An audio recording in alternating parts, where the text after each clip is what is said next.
Hi, I'm Douglas Ferguson. Welcome to the Facilitation Lab podcast, where I speak with Voltage Control certification alumni and other facilitation experts about the remarkable impact they're making. We embrace a method-agnostic approach so you can enjoy a wide range of topics and perspectives as we examine all the nuances of enabling meaningful group experiences. This series is dedicated to helping you navigate the realities of facilitating collaboration, ensuring every session you lead becomes truly transformative. Thanks so much for listening.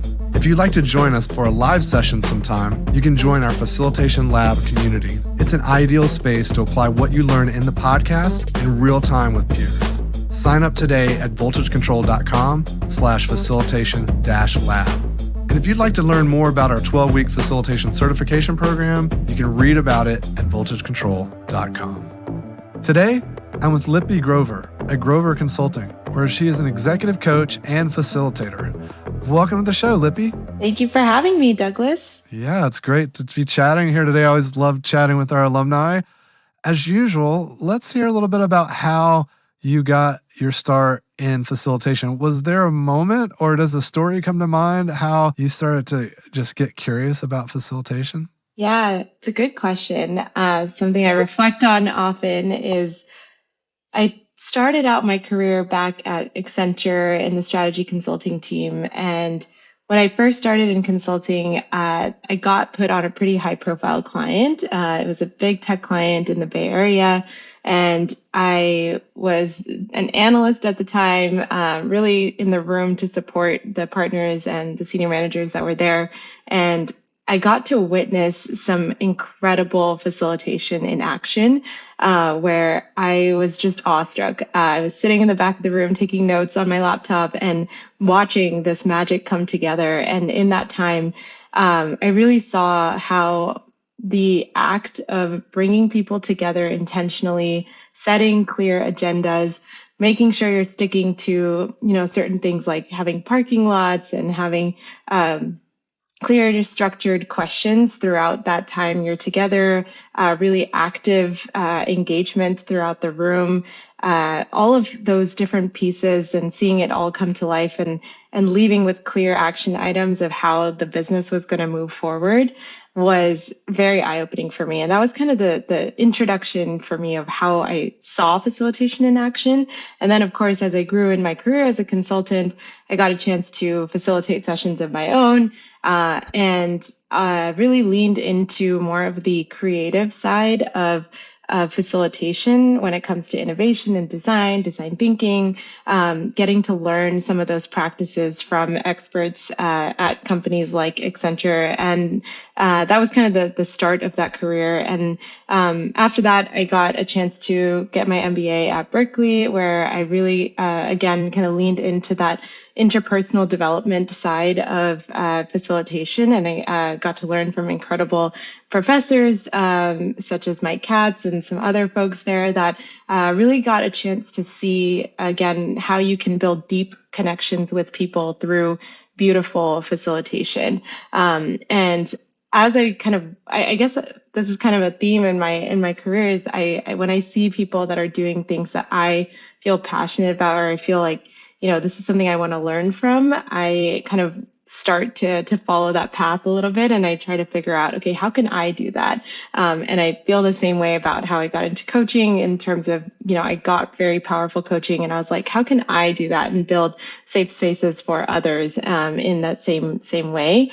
That kind of carried into my career at Mural, which is a virtual collaboration tool, incredible tool if anybody hasn't used it. And at Mural, I got a chance to do more remote facilitation and lead sales enablement sessions for, anywhere from 60 people to 300 people at times for, go-to-market kickoff events and things like that. And so I got to learn large-scale facilitation remotely at Mural. And now, as an independent consultant, I'm getting a chance to, figure out what that means for a small business owner like myself to facilitate sessions that feel authentic and true for others to build safe spaces and build vulnerable conversations with one another to build connection. I feel like a lot of us struggle with that in today's world, and we want to make sure to create more of that. So that's kind of been the journey so far. Yeah, that's quite the arc. I want to come back to some of those early moments at Accenture. And I'm really curious about, what did it feel like to be in the room? As you were telling that story, I was thinking about you in the back of the room, like kind of heads down on your clipboard or what you had. And, just every now and then raising your head because it's like, oh, that's interesting. So can you maybe paint that picture a little bit more about what was catching your attention and bringing you back into the room? Yeah, I can almost picture it like vividly right now as you're speaking about it. I remember being on a laptop at the time, just in the back of the room, and everybody had post-it notes that they were using. And so part of what my role was to do afterwards was to transcribe all the post-it notes that were in the room and put them into, notes and all of that. But, what really caught my eye in the session itself was the amount of detail I think that went into building 2 days of incredible content. So I think it's the pre-work that I was very impressed by, and then in the room itself, seeing how people commanded the room. So the facilitators and the partners at Accenture at the time that I saw were really in front of, it was about 20 different executives that were all there from a large tech client, and I got to see how they were able to. I think in general, executives are often very chatty, and so sometimes getting everyone to really pay attention can be a challenge for that long of a time.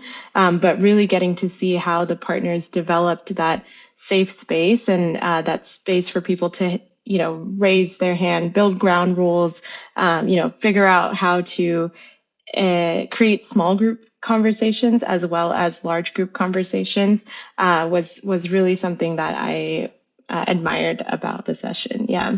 So, yeah, I can imagine walking in thinking, oh, wow, my job's to transcribe all these stickies once it's all done. How did your impression of that work shift from knowing that was what you were going to have to do beforehand to then being in the session and watching it unfold and then having to do it? Did the act of transcribing all that stuff, did it turn out to be the same amount of work that you expected? Was it different? Like, how did it feel like doing it versus like what you anticipated? I think because I was paying so much attention in the room, I felt very connected to what the ideas were that were, being put on the sticky notes. And so it didn't feel like this, oh, like now I have to go and like do this extra, step. Of course, handwriting was the hardest part, and reading handwriting is never, something that's easy to do. But I did feel connected to the content in a way that I was able to make sense of it afterwards. And I was able to, work through, what the large initiatives that we needed to build were and figure out like who are the owners and that kind of thing. So I think, again, that goes to a well-facilitated session because, it was very clear to me who was responsible for which, parts of the session and who was responsible for the action items after the session. And so, again, those are all just, I think, things that you learn by doing. And that's something I very much have admired and tried to learn from.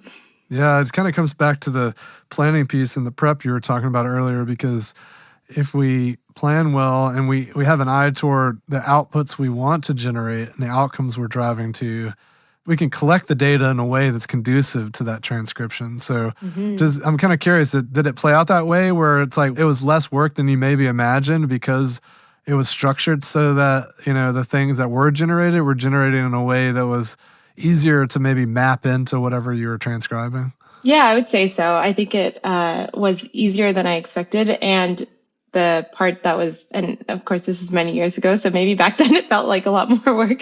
But I would say that what was interesting was that we built, like 6-month long initiatives out of that 2-day session. And so getting to then see what work unfolds from that session. It was a strategy session. So I feel like that was really cool to see how it actually turned into real actionable results. I think a lot of people have kind of hesitation with these types of large group innovation, strategy, design type sessions because they feel like sometimes the actions don't get done afterwards, and there's not enough follow-up that can happen. So like, great, we did all these ideation and we built all these great, things, but then when it comes to the work, it doesn't actually get done. And so that's something that I learned in that session was like, okay, this is how you actually can turn this into actionable things and then assign owners to them and follow up. And it was a large transformational project. So I was part of it for every step of the way. And I kind of got to see how it can be really effective. Yeah, that follow through is so critical. No one wants the innovation theater where there's, razzle dazzle workshop and then you never do anything with it. Exactly. And I think in general, what we talked about a little bit before is that prep is important. But one of my colleagues at Mural, her name is Carolyn Hogan, and she had told me that you're only as good as your prep and your follow up. And that really has stuck with me so much because I think in any facilitation or workshop that you're doing, I think the prep and the follow up is ultimately what's going to get you one, the credibility, but also to the outcomes that you are trying to achieve. Yeah. And in fact, without the prep, it's hard to know what the outcomes that you desire are because you haven't identified them. Exactly. Yeah. I think in a lot of corporate sessions, sometimes there's just not enough time going into that prep work, or you don't have the right stakeholders in the room to do that prep work. And so sometimes that's where we can fall flat. And that's where sometimes the innovation part doesn't get to the desired outcomes if you aren't able to spend the appropriate time and with the right people in the room. Yeah. It's always critical to get the right people, and a lot of times that's including people that have been overlooked, or sometimes being a little bit more discerning on who we invite. Yeah. I think a lot of times people get invited that, frankly don't need to be there. It's going to be a distraction for them, or it's just unnecessary. And the more people we have in the room, while diversity is great, it's also going to add to the number of voices we have to consider and accommodate for and design for. And so being really mindful of the best folks for that outcome, I think, is really critical. Have you had any experiences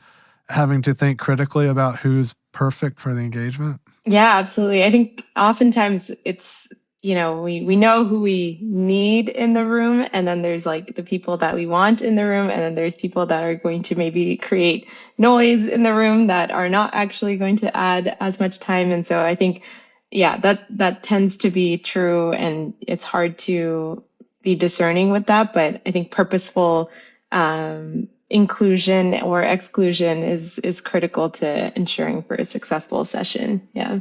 Yeah, it's interesting. You mentioned people with the noise, and it's sometimes noise is valuable. Sometimes the people that push back and create friction are exactly who you want in the room, because that could be part of their criteria, right?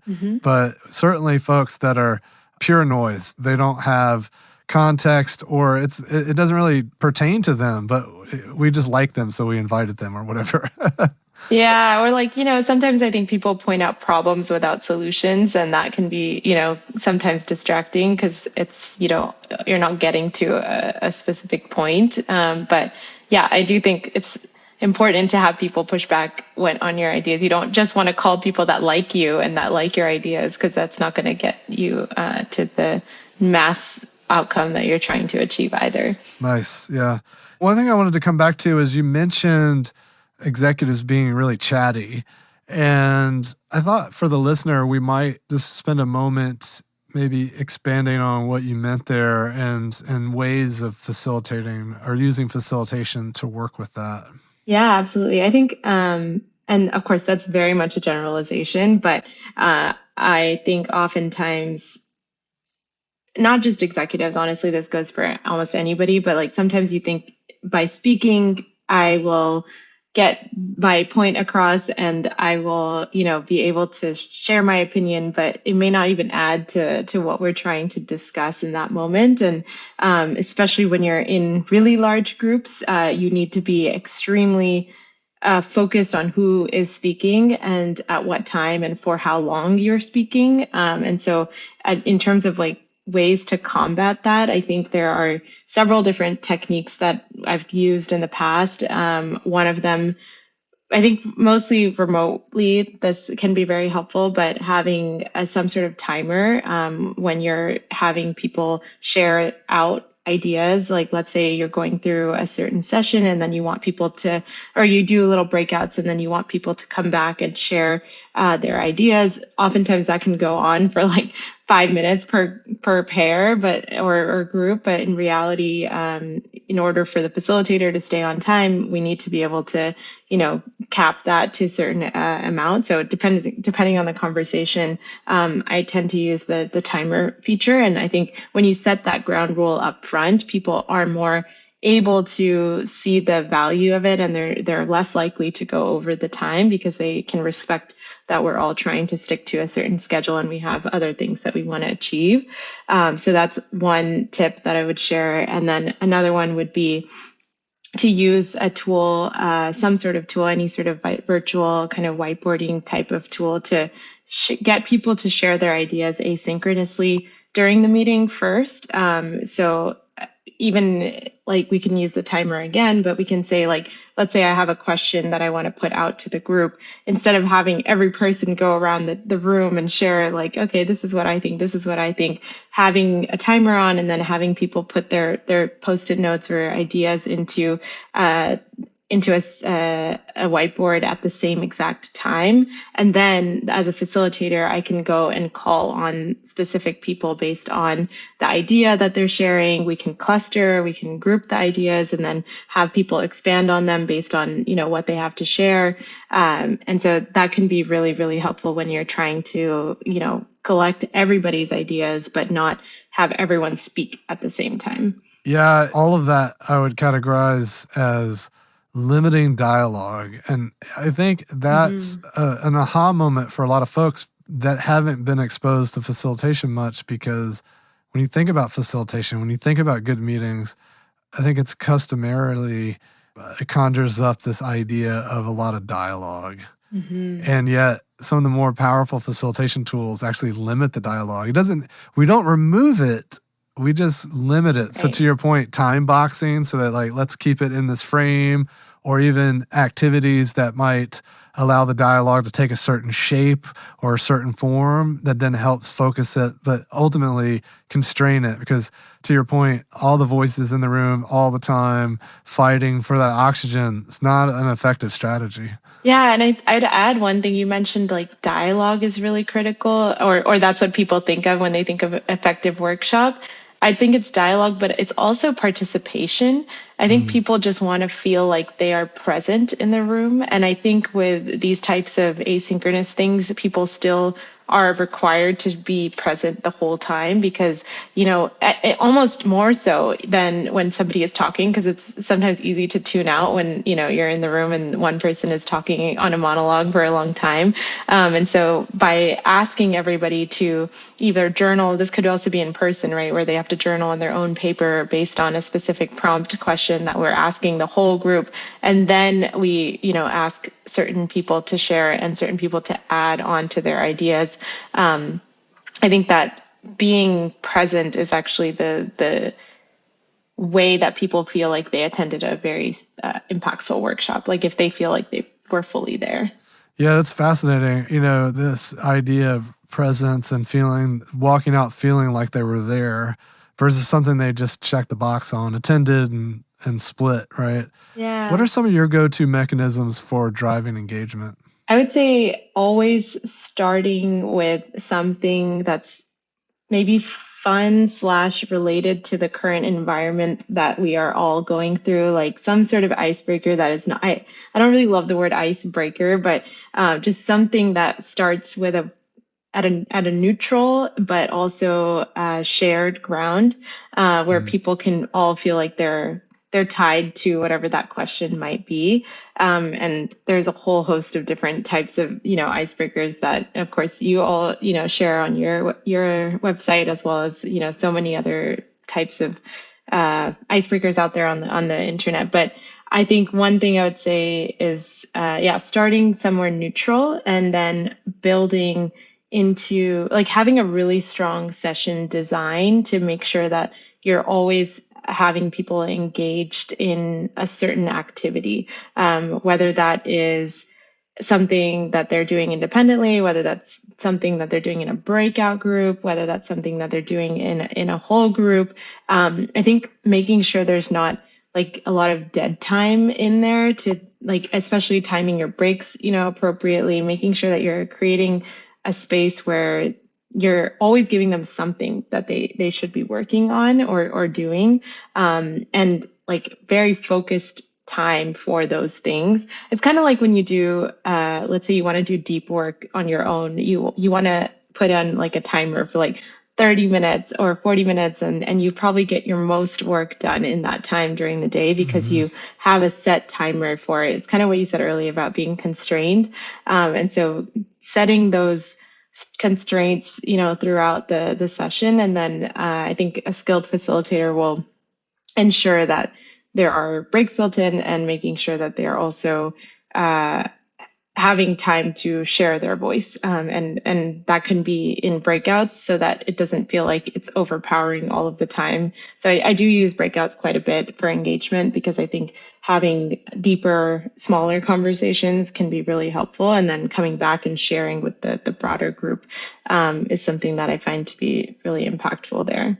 But otherwise, I mean, I think using Mural is a huge, I can talk about that more, but I feel like that's something that, from a visual perspective, most of us are visual learners. And so engagement can also be from something that's really visual and something that's beautiful to look at. And so I tend to put a lot of time into designing my murals in a way that has a certain theme, or, has some sort of excitement to it. And it carries that excitement throughout the session, that you're, looking forward to what's going to be uncovered next in that visual collaboration tool.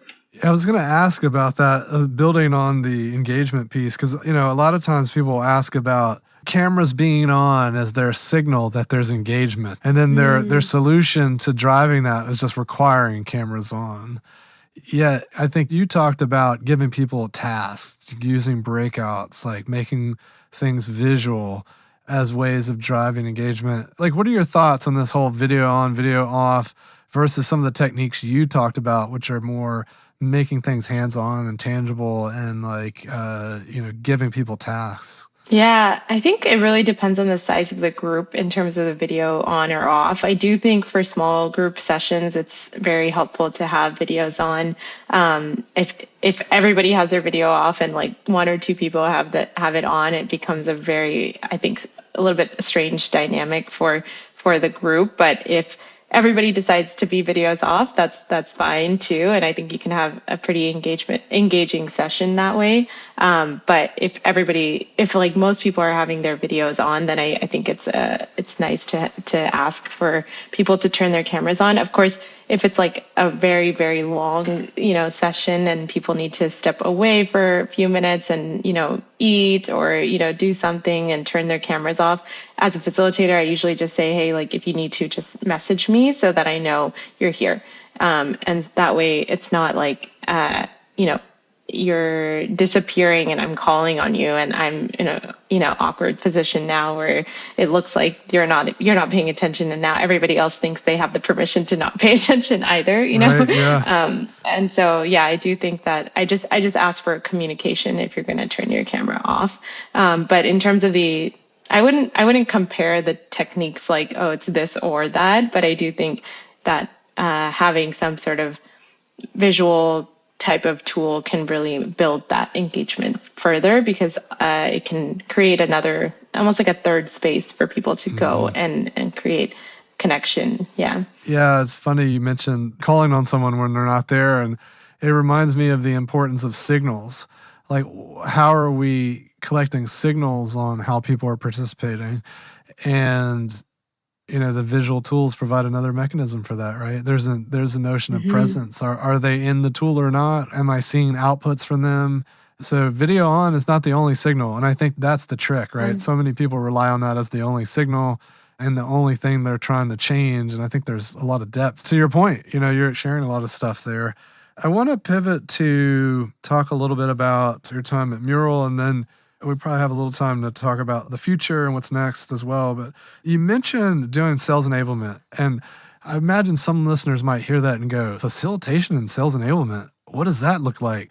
So can you tell us a little bit about how you're approaching that from like, what was the tools? I'm sure you're using Mural, but like, what was the experience like? If someone wanted to use facilitation for sales enablement, how might that look? What might they do? Mm, yeah, it's a good question. I would say what we did at Mural, I can't speak to what sales enablement looks like at other companies, but we had oftentimes weekly live meetings with the entire sales team, sometimes the customer success team as well. So it was more revenue enablement at that point, and marketing sometimes as well, where we would bring everybody together. We'd have an usually really beautifully designed mural to be able to teach certain concepts based on whatever enablement was needed at that time. So if it was specific to let's say how to do really good discovery, let's say how to do really good discovery on certain sales calls, we would create a mural about that, and we would have certain um, like questions that you can go into breakout rooms to do role plays on. We built, certain spaces within the mural for people to be able to, practice certain concepts, whatever it is that we were teaching at that time. We would often use Mural as a place for you to share resources with the teams, to be able to say, hey, like these are like a little resource hub of like, this is what you need to pay attention to for this week, like new marketing collateral, new anything that is relevant, new scripts for you to use in emails or things like that. And that way it's kind of all in one place. And we tried really, I think, to make it very creative, so that people felt like, again, that engagement during that time that they were together. I think sales enablement is something like, or enablement in general, I think learning and development teams often are trying to figure out how do we make this time that we have synchronously as impactful as possible, because these people are doing this outside of their day-to-day job, right? This is something that they are opting into doing.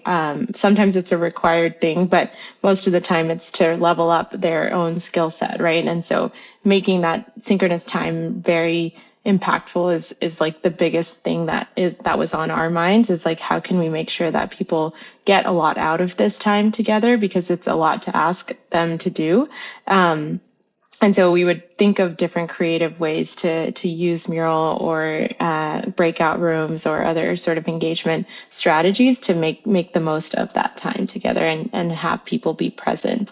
Like Q&A at the end of the session, that's just another idea, like using, Mural to have people put questions in at the end as well. And then we could take that and turn it into a whole session on its own of like, what are the topics that you're struggling with right now? And we can use voting even to figure out, okay, what are the things that are on your mind right now, and how can we design a session around that? So just another idea there. So I know right now you're focused a lot on resilience and the coaching work that you're doing and helping build confidence and creating vulnerability with folks. Can you tell me a little bit more about how that's surfacing? Yeah, so my focus with resiliency workshops is really empowering people to understand that they can do hard things, and that they have all the answers within themselves to be able to achieve everything that they want to. I think so often people stop themselves from going after their goals or their visions simply because they are scared they're going to fail, and that they're fearful that their life is going to change in a large way. And we all are creatures of habit. We like being comfortable, and we don't necessarily feel comfortable extending ourselves into new spaces.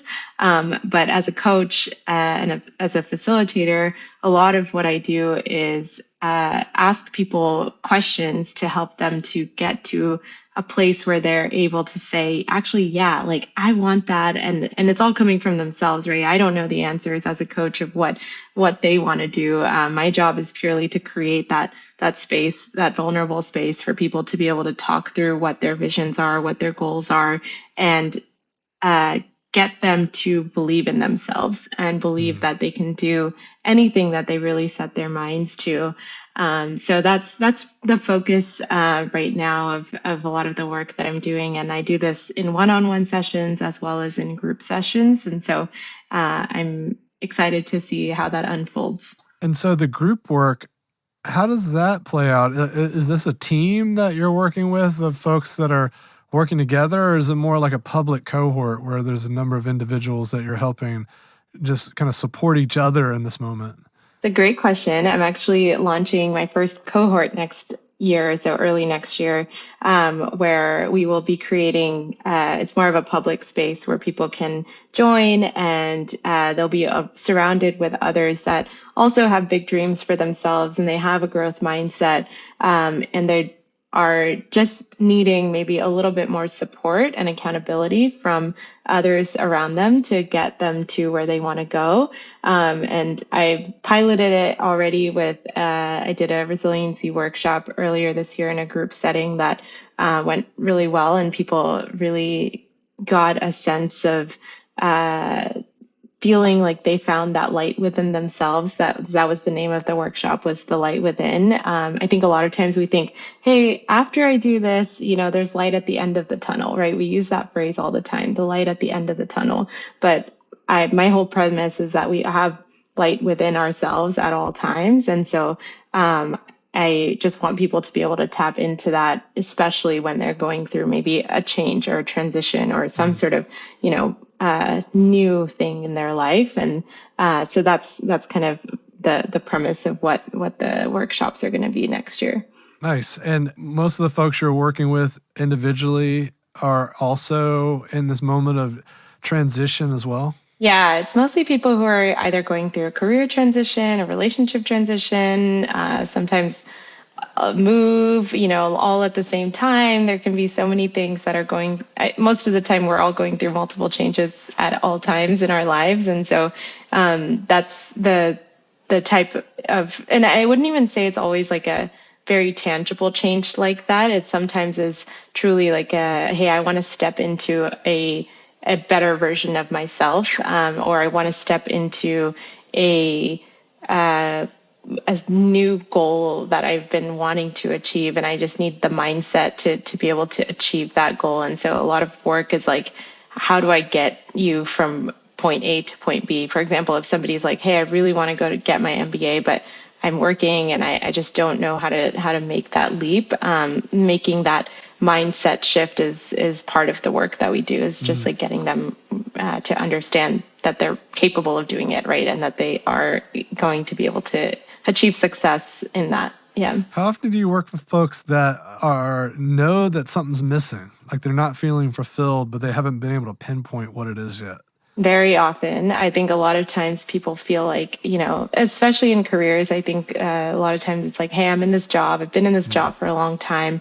I'm starting to feel like I don't connect with it anymore, or I just know that I'm not doing what I really want to do. And that's something I hear often, is like, I know this is not what I really want to do, but they don't know what that other thing is. And so a lot of the work is uncovering what that North Star is going to look like for them. And some of it is just understanding your strengths, understanding, who you are as a person, what you enjoy doing, what you don't enjoy doing, like kind of going back to the drawing board in that space. I think a lot of times people also don't realize that what got them to this point is beautiful, and we are grateful for it all. And it may not be the thing that is needed right now in this moment. I think like, what do we need to leave behind? Yeah, exactly. What can we let go of right now? Love that.